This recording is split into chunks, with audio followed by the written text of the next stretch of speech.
So we all went to the party, and I think it's useful for me to tell you this because you can make your own decisions. As Professor Whitty says, you kind of had to decide what your priorities are. And we did, and in retrospect, perhaps we made the wrong decision. We could have seen him another time, but that's history now. But just like you to know, yes, it seemed like a safe situation. You have your negative tests, you have your triple jab. So what could possibly go wrong? We thought we were in a kind of safe bubble, so we didn't wear masks. Not so. So it's worth knowing that. Now, if it had been a board meeting where everybody's sitting a long way apart, maybe that wouldn't have been the case. But the new strain seems to be, the new variant seems to be so incredibly transmissible. I'm not even sure that would be safe. This thing is spreading at such an alarming rate. So just so you know, I can tell you kind of from the other side now, just for the few of you out there who haven't had this now, I can tell you what it feels like on the other side. Saturday was when the party happened. Sunday, Anita felt a little bit of a cough. I felt kind of all right, maybe a little snuffly. Monday, we both started to have some kind of symptoms, and we thought, oh, maybe we got some flu, whatever. We're testing the whole time, and we're testing negative. And Tuesday, I hear that I think 8 people from the party had already tested positive and had the COVID in their systems. And I realized that they had been testing negative up to this point as well. So Tuesday night, we tested ourselves once more, and we were both positive. So it took that long, Saturday to Tuesday, for the test to show anything. But I would guess we were infective all along that time. So unfortunately, the test doesn't give you kind of immunity from spreading it. It certainly would seem. Luckily, we pretty much kept away from everybody because we had a bit of a feeling.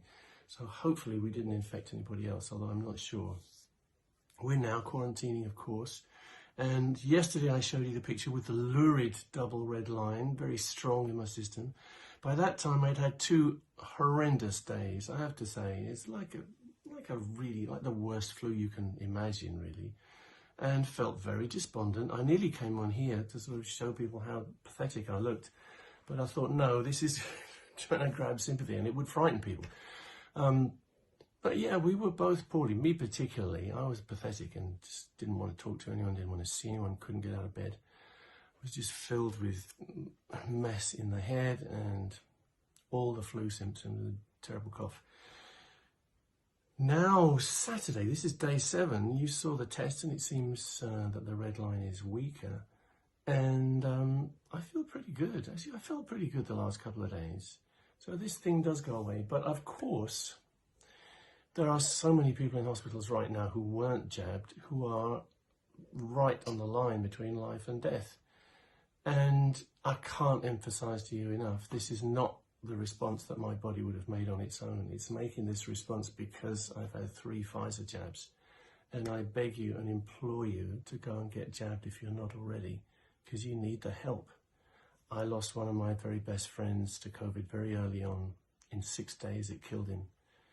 Could have done me the last 6 days, but it didn't because of the jabs. And, you know, I despair seeing these people protesting against the vaccine, protesting against their rights being violated because they might have to wear a mask. Jesus Christ, guys. Our parents fought through wars and had their civil rights kind of knocked away. You know, all anyone's asking is for you to play your part to try and unite against this invader. And it's a nasty thing, and it isn't finished yet.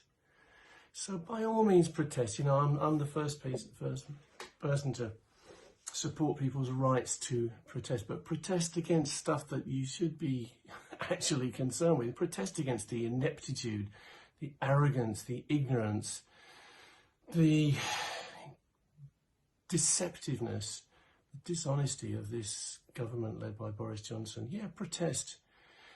Protest against them killing hundreds of thousands of badgers. Protest against them pretending to be green, but at the same time licensing oil rigs and opening new coal mines. Get real. This is not about you. This is about us. This is about the planet. And I feel so sad seeing my past friend Piers Corbyn, who was in our physics group, a very bright young man. So sad to see him losing his marbles and asking people to burn offices down. I mean, come on. We need to get real. So I'm here to tell you, if I may, it's not too scary. You can get it, and if you're jabbed, you can survive. You can see I'm pretty good.